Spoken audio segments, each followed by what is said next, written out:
Hi అండి, అందరికీ నమస్కారం. ఈరోజు మీకోసం ఒక కథ. కథలోకి వెళ్తే, వర్షి ఉదయాన్నే 6 గంటలకు లేచింది. ఇంతలో వాళ్ళమ్మ బయట నుండి తల్లి లేచావా అని తలుపు కొట్టింది. కాలేజ్కి వెళ్ళాలి కదా అని. అమ్మా, నేను లేచాను. నేనీలోపు రెడీ అవుతాను. నువ్వు నా బట్టలు ఐరన్ చేసి పెట్టు. అలాగే బ్రేక్ఫాస్ట్ రెడీ చెయ్యి అన్నది నవ్వుతూ. సరే తల్లి అంది వాళ్ళమ్మ. తనకిష్టమైన పింక్ డ్రెస్ వేసుకుని అమ్మ దగ్గరకు వచ్చి ఎలా ఉంది అని అడిగింది. నీకేంటి తల్లి బంగారం అని అన్నది నవ్వుతూ. నిజం చెప్పమ్మా, అందరమ్మలు అంతే కదా, బాగున్నా బాగోకపోయినా బాగుందని ఇలా చెప్తూ ఉంటారు. అందుకే మిమ్మల్ని అడగకూడదు. వెళ్ళి నాన్న అడుగుతా. నాన్న డ్రెస్ ఎలా ఉంది, బాగుందా? నాకేం తెలుసమ్మా, నన్ను అడుగుతున్నావు, వెళ్ళి మీ అమ్మని అడుగు. పెళ్ళయి ఇన్ని సంవత్సరాలైంది, ఎప్పుడు కూడా నీ చీర బాగుంది అని చెప్పలేదు. నీకెలా చెప్తారనుకున్నావు అని అన్నది నవ్వుతూ. ఇంతలో కాలేజ్ టైం అవుతుంది. తొందరగా టిఫిన్ తినేసి కాలేజ్కి వెళ్ళింది. First day college.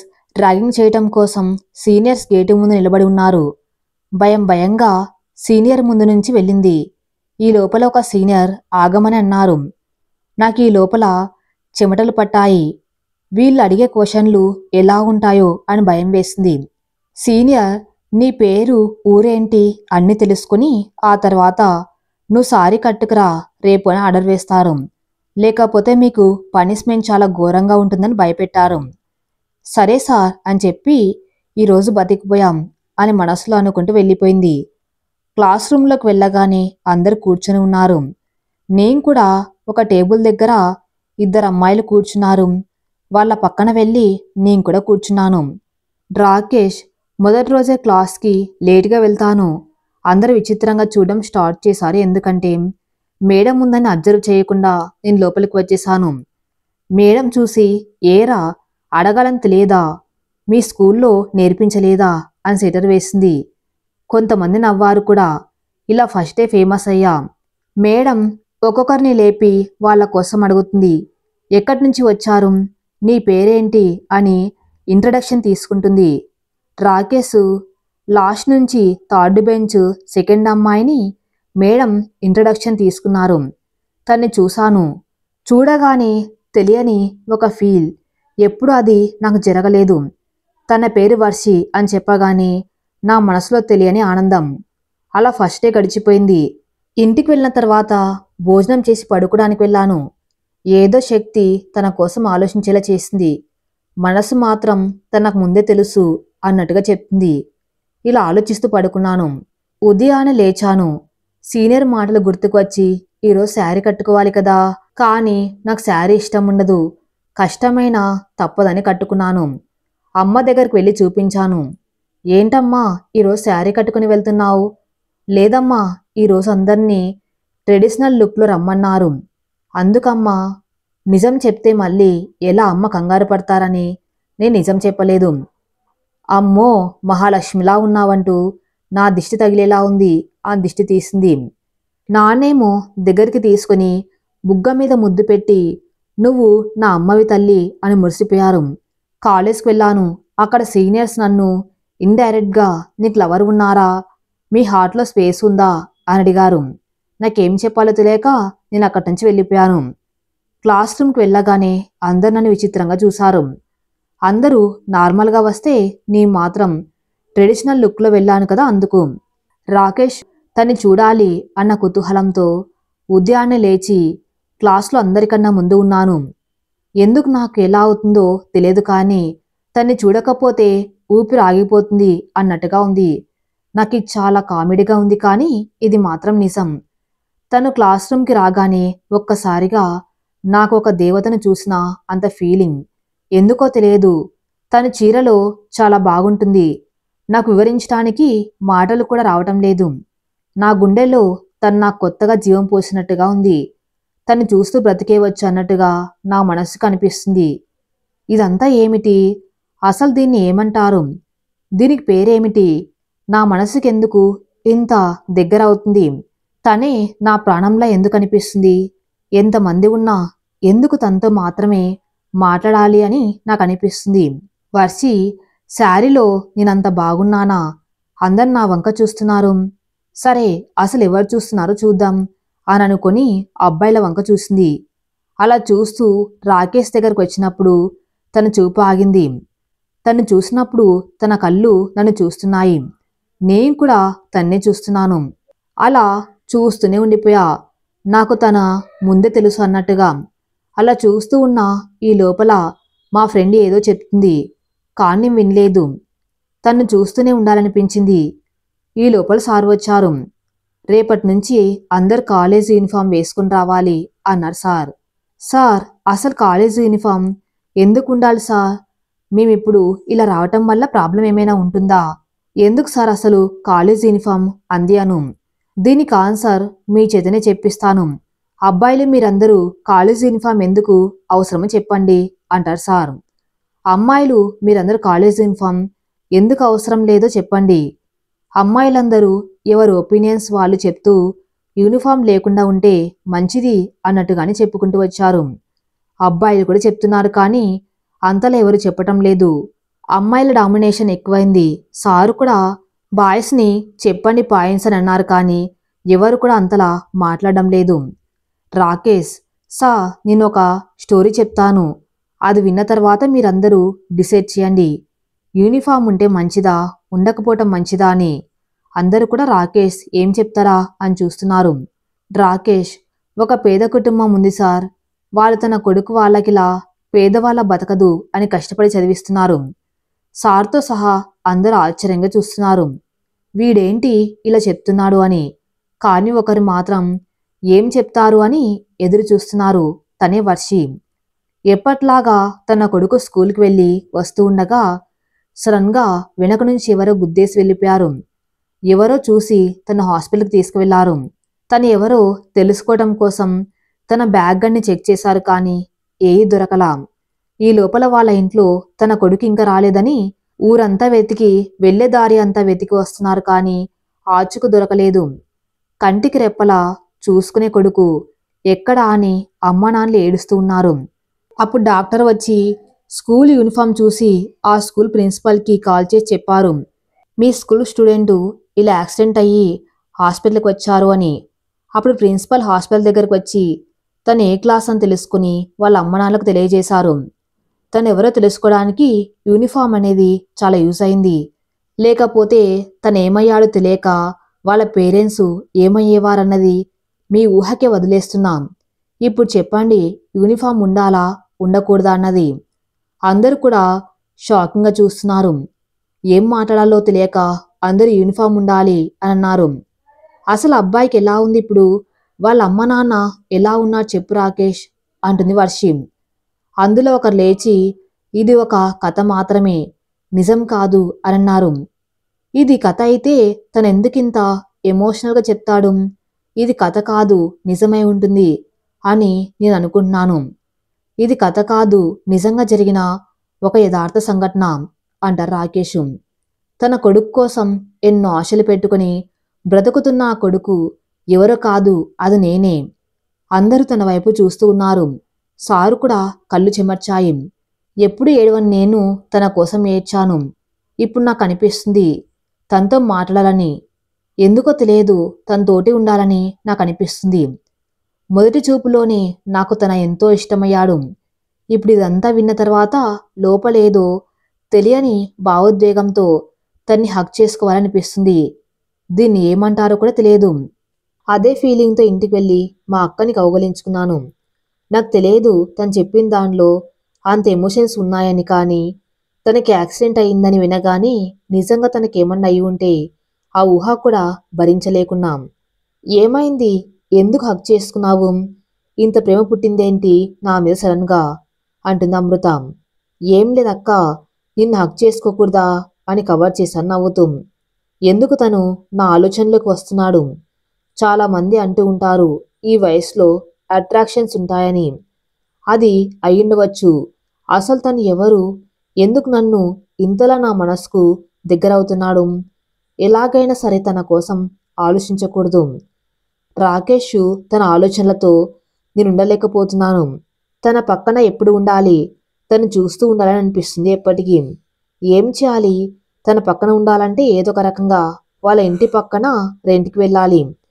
మర్నాడు ఉదయం నాన్న నేను చెప్పిన మాట వింటారన్న నమ్మకంతో నాన్న దగ్గరికి వెళ్ళాను. నాకిక్కడ అంత నచ్చలేదు. చదువుకోవడానికి వెంటిలేషన్ బాగోలేదు. మనం ఇల్లు మారదామని చెప్పాను. అరే రాకీ, జీవితంలో అడ్జస్ట్మెంట్ ఉండాలిరా. అడ్జస్ట్మెంట్ అవ్వకపోతే నువ్వు ముందు ఎలా బ్రతుకుతావు? అది ఇల్లైనా ఏదైనా మనం అడ్జస్ట్మెంట్ చేసుకోవడానికి చూడాలి. ఒకటి నచ్చలేదు అని మార్చుకుంటూ పోతే మనం లైఫ్ అంతా అన్నీ మార్చుకుంటూ పోవాలి. నాన్న ఏ ఒక్కరోజు నాకు ఇది కావాలి అది కావాలని మిమ్మల్ని అడగలేదు. చాలా అడ్జస్ట్మెంట్ అవుతూనే వచ్చాను.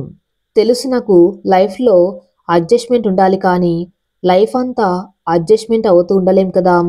నేను ముందుకు వెళ్ళాలన్నా, నేను మిమ్మల్ని బాగా చూసుకోవాలన్నా నాకు కావాల్సింది చదువు ఒకటే. అది చదవటం అవటం లేదు అని నేనిలా మిమ్మల్ని అడిగాను. నా మనసులో బాధ వేస్తుంది. నాన్నని ఇబ్బంది పెడుతున్నాను తెలుసు, కానీ నేను తను చూడకుండా ఉండలేను. తను చూడకుండా ఉంటే నేను చదవడం కూడా అవ్వదు. ఇవన్నీ ఆలోచించి ఈ నిర్ణయం తీసుకున్నాను. అందుకే ఇదంతా చేస్తున్నాను. నన్ను క్షమించండి నాన్న. సరే, మంచి ఇల్లు చూద్దాం. నీకు కూడా ఏమన్నా మంచిది కనిపిస్తే చెప్పు అంటారు వాళ్ళ నాన్న. నాకు పట్టరాని సంతోషం వేసింది. ఇదంతా ఓకే, కానీ తన ఇల్లు ఎక్కడా? తన ఇంటి పక్కన ఇల్లు దొరుకుతుందా? ఎలా కనుక్కోవాలి అని అనుకుంటూ దేవుడి పటాలను చూస్తూ నువ్వే నాకు దిక్కు, నువ్వే దారి చూపించాలి అని కాలేజ్ స్టార్ట్ అయ్యాను. నేనసలు తనను చూడకూడదు, తన కోసం ఆలోచించకూడదు అని అనుకున్నాను. కానీ కాలేజ్కి వెళ్ళిన వెంటనే నాకు అంతమంది క్లాస్లో ఉన్నా తను మాత్రమే కనిపించాడు. తను కూడా అలా చూస్తున్నాడు. నేను ముఖం పక్కకు పెట్టి ఫ్రెండ్స్ పక్కన కూర్చున్నాను. జాన్సీ, నిన్న రాకేష్ బల మాట్లాడాడు కదా, చూడు ఎంత బాగున్నాడు. కృష్ణుడు గోపికల కోసం ఏ మాయ చేశారో తెలియదు, కానీ తను మాత్రం మాయ చేయవలసిన అవసరం లేదు. ఒక్కసారి చూసి నవ్వితే చాలు, అందరూ తన వెంట పడతారు. ఇక చాలు నోర్మి అంటుంది వర్షి. రాకేష్ చూస్తూ చూస్తూ ఉండాలనిపించే ఆ కళ్ళు, సుకుమారంగా ఉండే తన చేతులు, పెదాలు గులాబీ రేకులు, తను నడుస్తూ ఉంటే మళ్ళీ మళ్ళీ చూడాలనిపించే తన నడక. ఇంత అందం నేను తట్టుకోలేను. ఏదోలా వాళ్ళ ఇంటి పక్కన ఇల్లు చూడాలి అనుకుంటారు రాకేష్. ఈ లోపల గణేష్ ఏదో చెప్తున్నాడు. అరే బావా, నాకెందుకో ఆ పిల్ల నన్నే చూస్తుందనిపిస్తుంది అంటాడు గణేష్. ఎవర్రా అంటాడు రాకేష్. అదేరా లక్ష్మి అంటాడు గణేష్. నిన్ను కాదురా ఎదవా చూస్తుంది నన్ను, నిన్నటి నుంచి నన్ను చూస్తుంది అంటాడు రాకేష్. ఒరే బావా, ఆ పిల్ల నాది, నీకు చెల్లి అవుతుంది అంటాడు గణేష్. ఒరే తీసుకోరా బాబు, అది నాకు చెల్లి అవుతుంది. ఆ పిల్ల పక్కన ఇంకో పిల్ల ఉందిగా, ఆ పిల్ల నీకు చెల్లి అవుతుంది అంటాడు రాకేష్. ఏంటి బావా, వర్షిన్న అమ్మాయిలంటే పడదంటావు, మరి ఇప్పుడేంటి బావా అంటాడు గణేష్. మా బావ మారిపోయాడు రోయ్, ఈరోజు ఎలాగైనా పార్టీ చేసుకోవాలి. సరే నేను పార్టీ ఇస్తాను, కానీ కాలేజ్ అయిపోయాక బయటికి వెళ్దాము. కాను మనం ఎక్కడికి వెళ్తున్నాను అడగవద్దు, ఓకేనా అంటాడు రాకేష్. సరే బావా అంటాడు గణేష్. వర్షిని ఇల్లు కనుక్కోగలడా? కాలేజ్ అయిపోయింది. వర్ష ఎక్కిన బస్సు ఎక్కాము. ఆ బస్సు లాస్ట్ స్టాప్కి టికెట్ తీసుకున్నాము. ఓరే బావా, లాస్ట్ స్టాప్కి టికెట్ తీసుకున్నావేంటి? కొంప తీసి నన్ను ఎక్కడైనా అమ్మేయడానికి తీసుకువెళ్తున్నావా ఏంటి అంటాడు గణేష్. అరే బావా, నిజం చెప్తున్నాను, నమ్మాలి నువ్వు. నిన్నెవరైనా ₹10 కొనుక్కుంటారా అంటారు రాకేష్. బావా, పెద్ద నమస్కారం నీకు. ముందు మనం ఎక్కడ దిగాలో చెప్పు అంటాడు గణేష్. నాకేం తెలుసు బావా, వర్షి దిగిన తర్వాత తెలుస్తుంది అంటారు రాకేష్. అరే ఏం మాట్లాడుతున్నావురా, అసలు నువ్వు సామాన్యుడివి కాదురా అంటాడు గణేష్. నేను పోతారా? అరే వర్షి దిగిందిరా, నడువురా తొందరగా అంటాడు రాకేష్. ఆ ఇంక నడు అంటాడు గణేష్.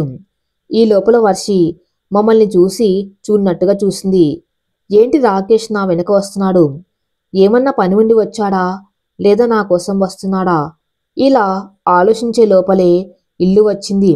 నేను వెళ్ళిపోయాను. అక్కడే ఉన్న ఒక పర్సన్ మమ్మల్ని పిలిచి, ఎవరు మీరు, ఏం కావాలి, మీరెందుకు దిక్కులు చూస్తున్నారు అని అడిగారు.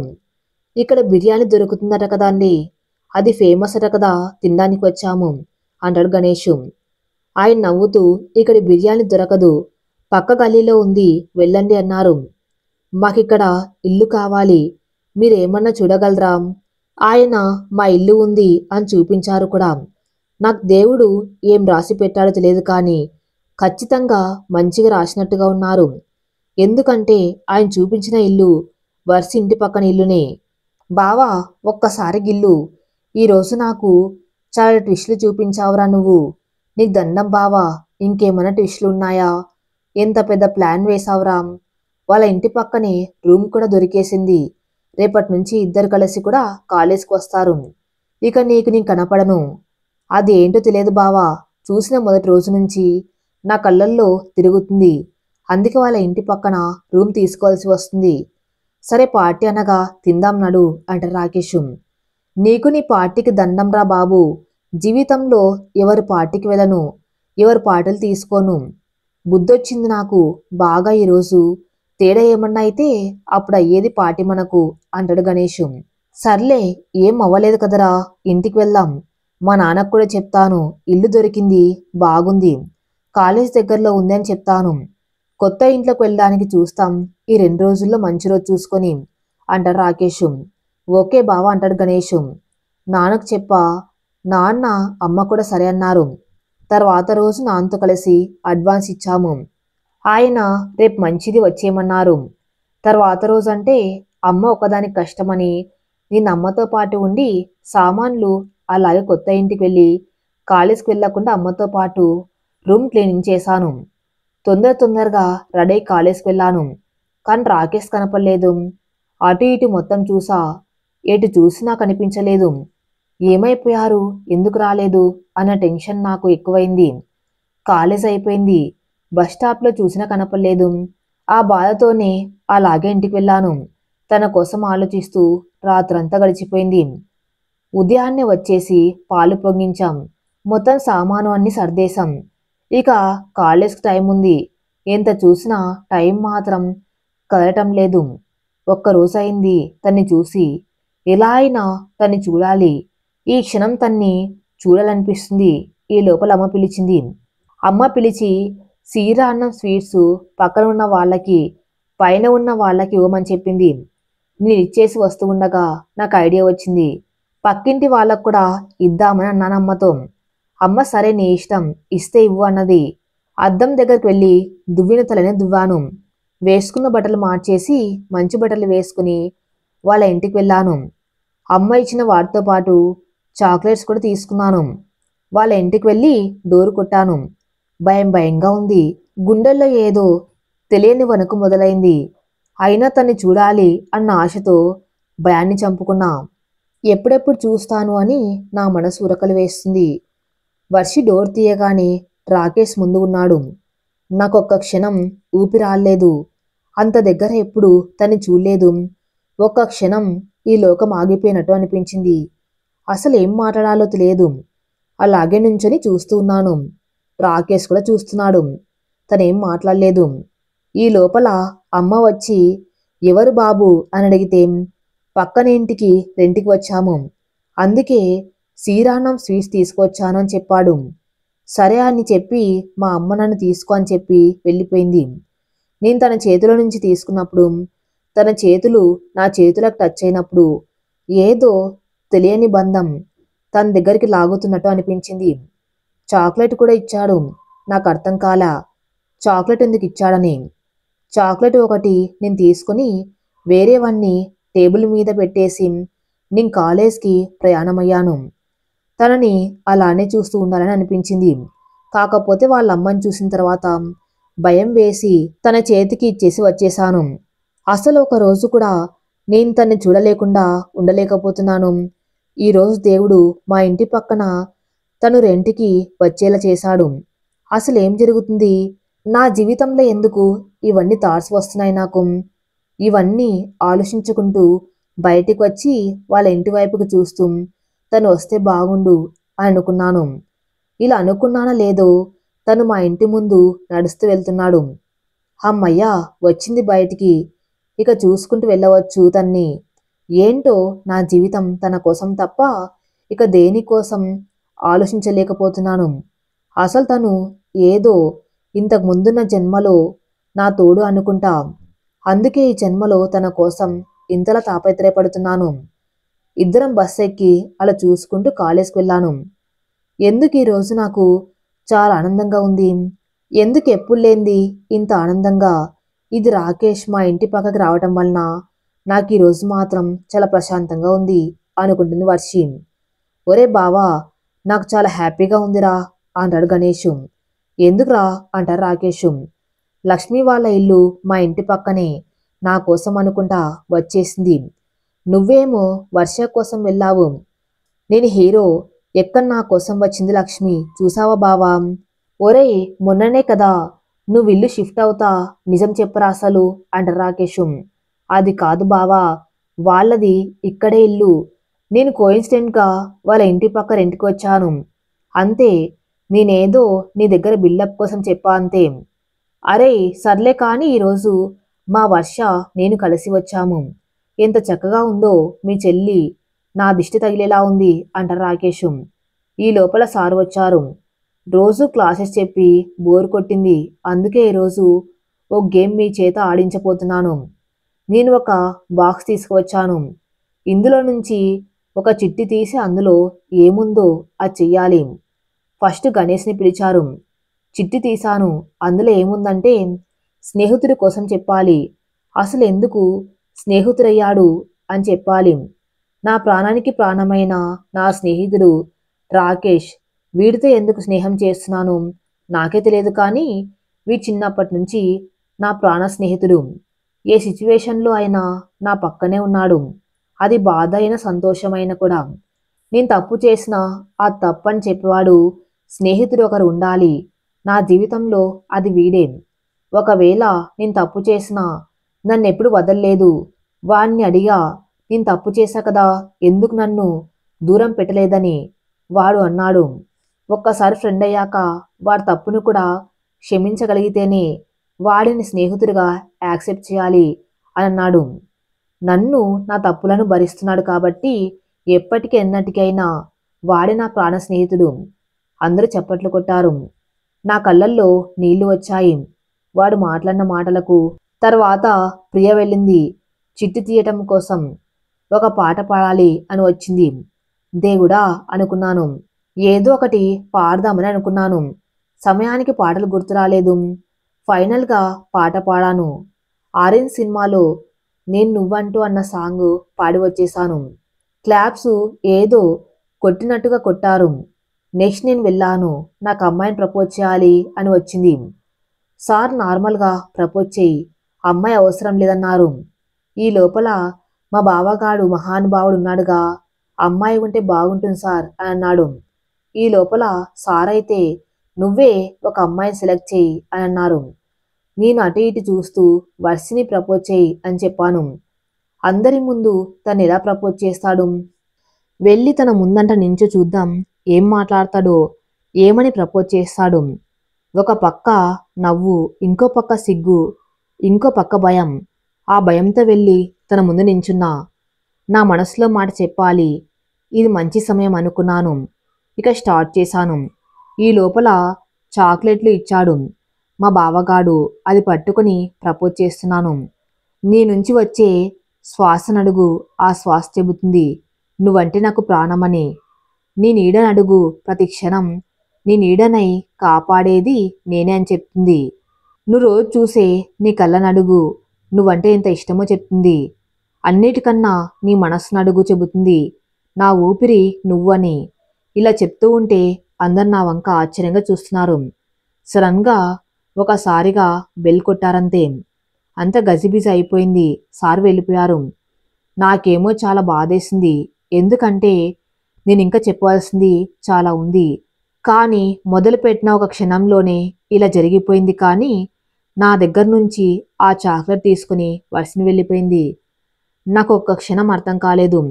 తనకు కూడా నేనంటే ఇష్టమని అనుకునేవాణ్ణి, కానీ ఇప్పుడు అర్థమైంది నేనంటే ప్రాణమని. తన్ని చూస్తూ ఉన్నప్పుడు అర్థమైంది తనకు కూడా నేనంటే ప్రాణమని. నీకు నేనేం చెప్పలేనందుకు నన్ను క్షమించు. నువ్వంటే నాకు ప్రాణం కన్నా ఎక్కువ అని నాకు అర్థమవుతుంది. నీ మాటలు విన్నాక నాకు కొత్తగా నువ్వు ఊపిరి పోసినట్టుగా ఉంది. నువ్వు మాట్లాడేటప్పుడు కళ్ళల్లో నా మీద ప్రేమ చూశాను. ఇప్పుడు నాకు అర్థమైంది. నా కోసం మా ఇంటి పక్కకి రెంట్‌కి కావాలని వచ్చావు. ఈ జన్మనే కాదు ప్రతి జన్మలోనూ నువ్వు నాకు సొంతం కావాలని అనిపిస్తుంది. ఇది నాకు మాత్రమే కాదు, తనకు కూడా అనిపిస్తుందని నాకు తెలుస్తుంది. కాలేజ్ అయిపోయింది. ఇద్దరం ఒకరిని ఒకరు చూసుకుంటూ బస్ స్టాప్ వరకు వెళ్ళాము. అక్కడి నుంచి బస్ ఎక్కి ఎవరింటికి వాళ్ళు వెళ్ళిపోయాము. కానీ వచ్చే 2 రోజులు కాలేజ్ లేకపోవటం వల్ల తనని ఎలా చూడాలని నాకు ఉంది. కాకపోతే తను నా ఇంటి పక్కన ఉంది కాబట్టి ఏదో ఒక క్షణమైనా తను బయటకు వస్తుంది, చూడవచ్చు కదా అని కూడా ఉంది. మరుసటి రోజు తను చూడాలని తన ఇంటి వైపు చూస్తూ ఉన్నా కానీ తను కనిపించలేదు. చాలాసేపు అలా చూస్తూనే ఉన్నా. కానీ అక్కడి నుంచి ఒక మాట వినపడింది. అదేంటంటే, అమ్మా నేను పైకి వెళ్ళి చదువుకుంటాను అని వినిపించింది. అది వినపడగానే నాకు రెక్కలు వచ్చినంత ఆనందం వేసింది. తన్ని చూడాలని నాకు అనిపిస్తుంది అందుకే అనుకుంటుంది వర్షిని. వాళ్ళ ఇంటికి కూడా వినిపించేలా గట్టిగా పైకి వెళ్ళి చదువుకుంటాను అని అరిచాను. నేను కూడా మా అమ్మతో పైకి వెళ్ళి చదువుకుంటా అని చెప్పి వెళ్ళాను. అలా ఇద్దరం చూసుకుంటూ చాలాసేపు సమయాన్ని గడిపాము. కొద్దిసేపటి తర్వాత మళ్ళీ కిందికి వెళ్ళిపోయాము. మా ఇంటి పక్కన అమ్మవారి జాతర జరుగుతుంది. తను కూడా వస్తుంది అన్న ఆశతో నేను కూడా వెళ్ళాను. అమ్మవారి జాతర అంగరంగ వైభవంగా జరుగుతుంది. గరగర డబ్బులతో బాణసంచాలతో అమ్మవారి ఊరేగింపు వైభవంగా జరుగుతుంది. అందరూ అమ్మవారి దర్శనం కోసం ఎదురు చూస్తూ ఉంటే నేను మాత్రం నా దేవత అయిన వర్షి కోసం చూస్తున్నాను. తను వచ్చేసింది. చీరలో నిజంగా దేవత మాదిరిగా చాలా అందంగా ఉంది. అటు ఇటు చూస్తున్న తన కోసం చీర కట్టుకుని వచ్చాను కానీ తను మాత్రం కనిపించడం లేదు. దిక్కులు చూసుకుంటూ అలా ముందుకు వెళ్తున్నా చూడకుండా తన్ని గుద్దేశాను. పడిపోతూ ఉంటే నన్ను పట్టుకున్నాడు. నాకు అర్థం కాలే. నా గుండె గట్టిగా కొట్టుకోవటం మొదలైంది. తను నేను చాలా దగ్గరగా చూసుకున్నాము. తన గుండెల మీద నా చెయ్యి, నా భుజాల వెనక తన చెయ్యి ఉంది. ఒక్క మాట కూడా మాట్లాడుకోలేదు కానీ అలానే చూసుకుంటూ కళ్ళతో మనసుతో మాట్లాడుకున్నాము. అమ్మవారి సాక్షిగా ఇద్దరం ఒకటయ్యాము. ఇలాగే జీవితాంతం రాకేష్తో హ్యాపీగా ఉండాలని మమ్మల్ని దీవించి దేవుడా అని మనసులో మొక్కున్నాను. ఆ తర్వాత తను వెళ్ళిపోయాడు. నేను కూడా వెళ్ళిపోయా.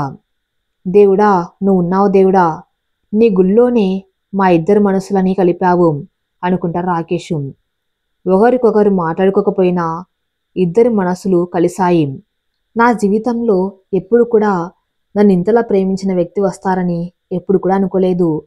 కానీ నువ్వు వచ్చి నా గుండెల్లో చెప్పలేనంత ప్రేమని నింపావు. నేనెంత ప్రేమిస్తున్నానో తను కూడా అంత ప్రేమిస్తుందని నా కల్లో కూడా అనుకోలేదు. ఇది నిజమా కాదా అని చాలాసార్లు గిల్లుకున్నాను. కానీ ఇది నిజం. జీవితంలో అమ్మ ప్రేమ, నాన్న ప్రేమ చూశాను కానీ తన ప్రేమ మాత్రం నాకు తెలియని అనుబంధాన్ని పరిచయం చేసింది. ఇలా హ్యాపీగా జరుగుతుంది అంతా కూడా. మా అక్కకి మ్యారేజ్ మా బావతో డిసైడ్ చేశారు. అంతా కూడా లైఫ్లో బాగా జరుగుతుంది. నేను చాలా హ్యాపీ, ఇంట్లో హ్యాపీ, అన్నీ కూడా బాగా జరుగుతున్నాయి. కానీ మా అక్క మాత్రం చాలా డల్గా ఉంది. నేను వెళ్ళి అడిగా, ఎందుకు డల్గా ఉన్నావు అని. ఏం చెప్పలేదు. నేను అనుకున్నాను మ్యారేజ్ కదా కొంచెం భయపడుతుందేమో అని అనుకున్నాను. మా అక్క నాకు చెప్తుంది, అమ్మ నాన్న జాగ్రత్త, నువ్వు వాళ్ళని బాగా చూసుకో అని ఏడ్చింది. నా కళ్ళల్లో కూడా నీళ్లు తిరిగాయి. అమ్మ నాన్న నన్ను విడిచి వెళ్ళాలిగా అందుకే ఏడుస్తుందేమో అనుకున్నాను. అలా అని ఇద్దరం పడుకున్నాము. మరుసటి రోజు ఉదయం మా అక్క కనిపించడం లేదు. నా పక్కన కూడా లేదు. మా అమ్మ వచ్చి అక్క ఏది అని మొత్తం ఎంత వెతికినా ఎక్కడ చూసినా లేదు.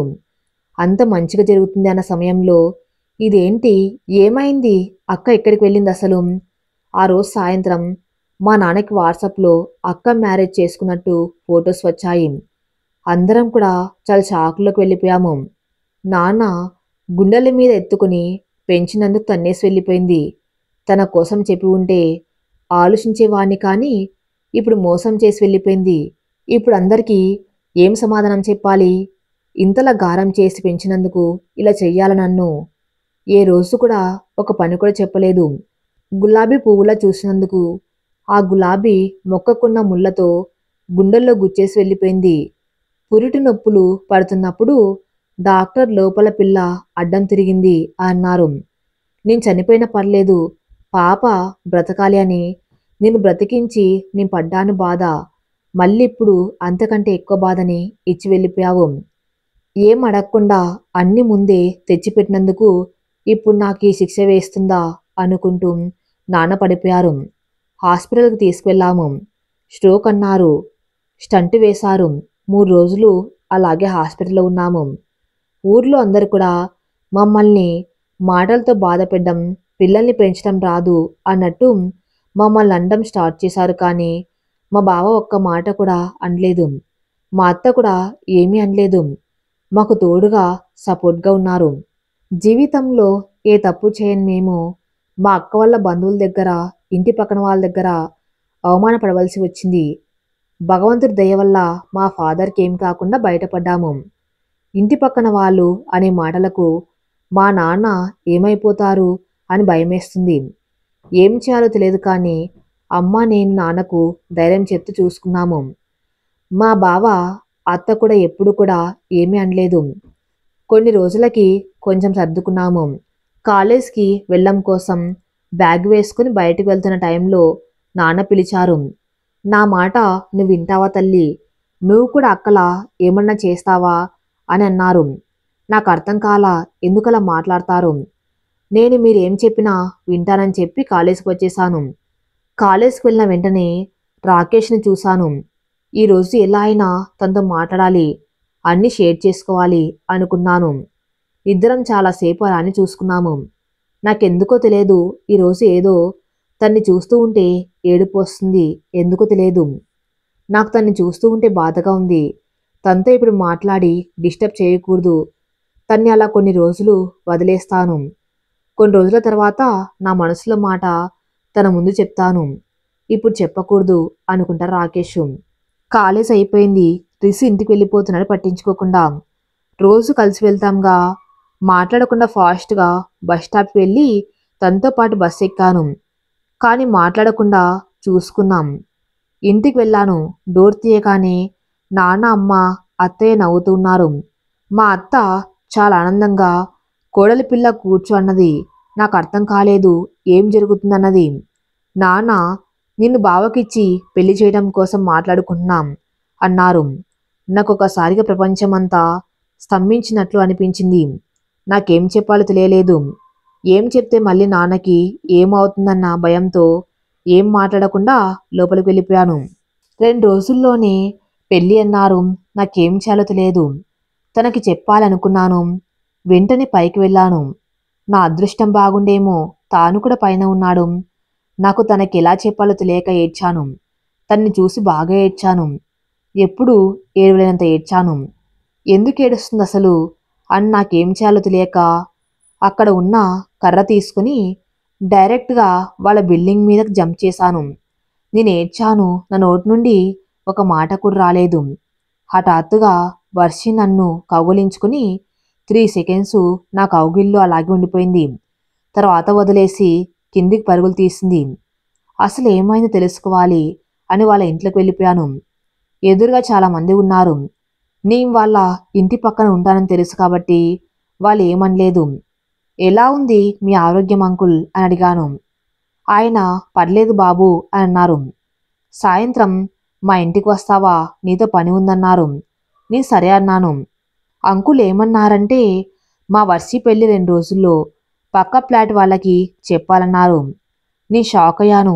ఏం చెప్పాలో తెలియక సరే అని ఇంటికి వెళ్ళిపోయాను. ఈ ప్రపంచమే వర్షిని అనుకున్నా. నాకిప్పుడు ఎందుకు దేవుడా ఎలా చేస్తున్నావు? మొదటిసారి నాకు భయమేస్తుంది. తను నాకు దూరం అయిపోతుంది అన్న ఊహని కూడా భరించలేకపోతాను.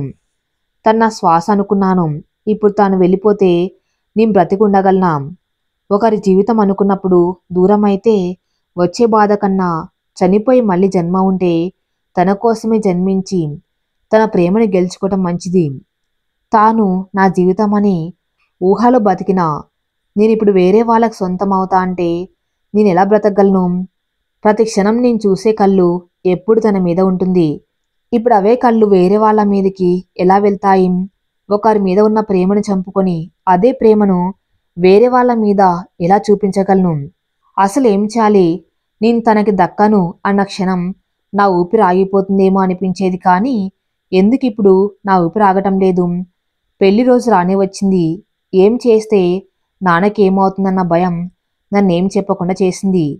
ఏ గుళ్ళో అయితే మా రెండు మనసులు ఒకటయ్యాయో అదే గుళ్ళో వేరే వాళ్ళతో పెళ్లి చేస్తున్నారు. దేవుడు చాలా దుర్మార్గుడన్నది ఇప్పుడు అర్థమవుతుంది. ఒకరికి మనసిచ్చి వేరే వాళ్ళని పెళ్లి చేసుకోవటం, చచ్చిపోవటం రెండు ఒకటే కదా. తనే నా ఊపిరి అనుకున్నా కానీ ఆ ఊపిరిని తను లేకుండా ఎలా ఆపుకునేది దేవుడా? పెళ్లి పీటల మీద కూర్చునే టైం వచ్చింది. నేను కూర్చున్నాను. నా మనసుకి తను చూడాలి అనిపిస్తుంది. నాకు తెలియకుండా నా చూపు తన మీదకి వెళ్ళింది. రాకేష్ అలానే చూస్తూ ఉన్నాడు. ఇద్దరి కలలో బాధ. ఒకరితో ఒకరు మాట్లాడకపోయినా ప్రాణం కన్నా ఎక్కువ ప్రేమించుకున్నాము, కానీ ఇప్పుడు ప్రేమను గెలిపించుకోలేక ఇలా పెళ్లి పీటల మీద కూర్చోవలసి వస్తుంది. పగలు రాని రోజు ఉంటుందా? రాత్రి లేని రోజు ఉంటుందా? వర్షం లేకపోతే నా ప్రాణం ఉంటుందా? ప్రతి క్షణం తన కోసమే తప్పించి నా గుండెకి ఊపిరి ఉంటుందా? ఇద్దరం చూసుకున్నాము. నా ఊపిరి ఆగుతుందేమో అనిపిస్తుంది. తను నాకు కాకుండా వేరే వారికి దక్కుతుంది. ఇంక నా వల్ల కాదు ఈ క్షణం. నా ఊపిరి ఆగిపోతే బాగుండు. తాళి కట్టే క్షణం ముందు కన్నీటితో రాకేష్ వైపు చూశాను. అంతే, నా ఊపిరి ఆగిపోయింది. పెళ్లి పీటల మీద ఆ దేవుని సన్నిధిలో నీ ప్రాణం వదిలింది. రాకేష్ కూడా తాళి కట్టే క్షణం ముందు కన్నీటితో వర్షిని చూస్తూ ప్రాణం విడిచాడు. ఏ గుళ్ళో అయితే కలిశారో ఆ గుళ్ళోనే వాళ్ళ ప్రాణాలను వదిలి ఒకరంటే ఒకరికి ఎంత ప్రాణం అన్నది ఆ దేవుడికి చూపించారు. దేవుడికి కూడా వీళ్ళ ప్రేమను చూసి జాలి కూడా వేయలేదనుకుంటా. ఈ ప్రపంచంలో ఎవరినైతే ఎక్కువ ప్రేమిస్తామో ఆ ప్రేమ ఏ పాటికి గెలవదు. గెలిస్తే మాత్రం ఆ ప్రేమ ఏ పాటికి చావదు. ఈ కథ ఇంతటితో సమాప్తం. మరిన్ని మంచి స్టోరీస్ కోసం నా ఛానల్ని ఫాలో అవుతూ ఉండండి. Thank you for listening.